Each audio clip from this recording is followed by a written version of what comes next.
ഫെബ്രുവരി 28-ന് ആരംഭിച്ച യുദ്ധവുമായി ബന്ധപ്പെടുത്തി ഇന്നുണ്ടായിരിക്കുന്ന ഏറ്റവും സുപ്രധാനമായ ഒരു കാര്യം, ഇസ്രായേൽ പ്രധാനമന്ത്രി ബെന്യാമിൻ നെതന്യാഹു അമേരിക്കയുടെ വാഷിങ്ടണിലെത്തി ട്രംപുമായിട്ട് ഇന്ന് ഒരു നിർണായകമായ കൂടിക്കാഴ്ച നടത്തുന്നു എന്നുള്ളതാണ്.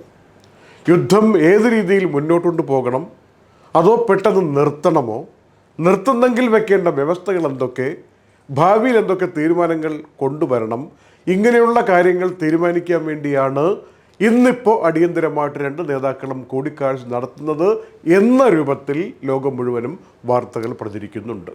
എന്നാൽ ഇതിനൊക്കെ ശക്തി പകരുന്നതോ ഇതുമായി ബന്ധപ്പെടുത്തിയോ അല്ലാതെയോ വരുന്ന മറ്റൊരു കാര്യം കൂടി ഫോക്സ് ന്യൂസിനെ ഉദ്ധരിച്ചുകൊണ്ട് റോയിട്ടേഴ്സ് റിപ്പോർട്ട് ചെയ്യുന്നത് ഇങ്ങനെയാണ്.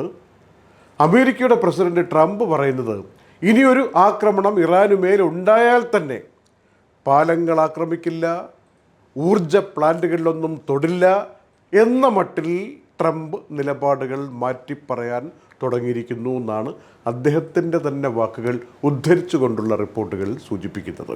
ഹോർമൂസ് കടലിടുക്കിലൂടെയുള്ള ട്രാഫിക്കാണല്ലോ വിഷയം.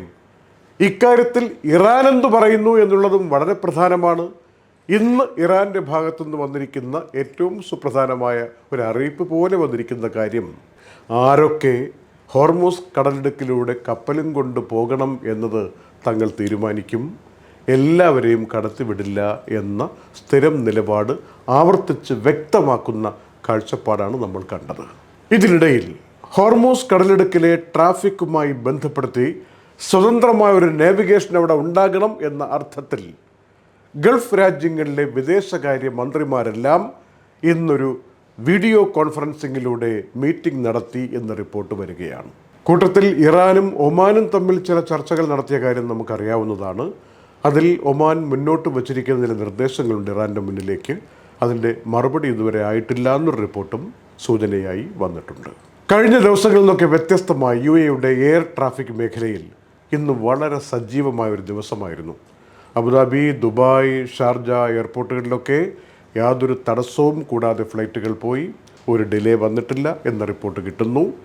മാത്രമല്ല, ഒരു മുന്നറിയിപ്പ് എല്ലാവരും പറയുന്നത് പോലെ നമ്മൾ എപ്പോഴും മനസ്സിലാക്കേണ്ടത്, ഈ GCC രാജ്യങ്ങളിലേക്കൊക്കെ യാത്ര ചെയ്യുന്നവർ ആ ഫ്ലൈറ്റ് ഷെഡ്യൂൾ ഒന്ന് ചെക്ക് ചെയ്തിട്ട് വേണം എയർപോർട്ടിൽ പോകാൻ എന്നുള്ള കാര്യത്തിൽ മാറ്റമൊന്നും വന്നിട്ടില്ല.